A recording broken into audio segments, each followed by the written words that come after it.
தமிழ்நாட்டின் வளர்ச்சிப் பயணத்தில் ஒருவரையும் பின்தங்க விடமாட்டோம், வெல்வோம் ஒன்றாக. சென்னை திருவொற்றியூரில் செய்தியாளர்களிடம் பேசிய பாஜக பிரமுகரும் நடிகையுமான கஸ்தூரி, விஜய்க்கு ஆதரவு கொடுத்து திமுக சிறுமைப்படுத்தியதாக ஆவேசமாக பேசினார். இன்னொன்னு ஓபனா சொல்லட்டுமா, இன்னைக்கு என்டிஏ கூட்டணிக்கு எப்படி இருக்குன்னு கேக்குறீங்களே, திமுக ஆட்சியில இருக்குங்கிறதே என்டிஏக்கு பிகெஸ்ட் பிளஸ் பாயிண்ட். அவங்க இந்த 4.5 வருஷத்துல, இதோ இன்னும் 5 வருஷம் ஆக போகுது, இந்த 5 வருஷத்துல மக்களை எல்லாம் செய்வியா இனிமே என்ன நம்புவியா அப்படின்னு வச்சு செஞ்சிட்டாங்க. அதனால மாற்றம் வேணும்னு மக்கள் எல்லாருமே ஒரு முடிவுல இருக்கிறாங்க.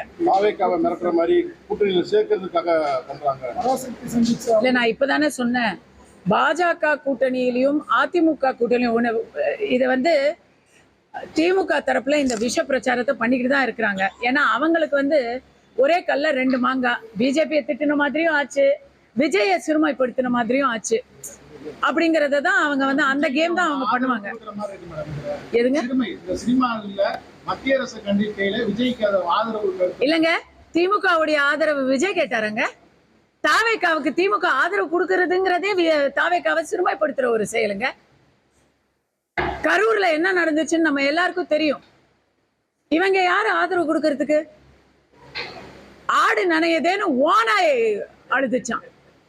தமிழ்நாட்டின் வளர்ச்சிப் பயணத்தில் ஒருவரையும் பின்தங்க விடமாட்டோம், வெல்வோம் ஒன்றாக.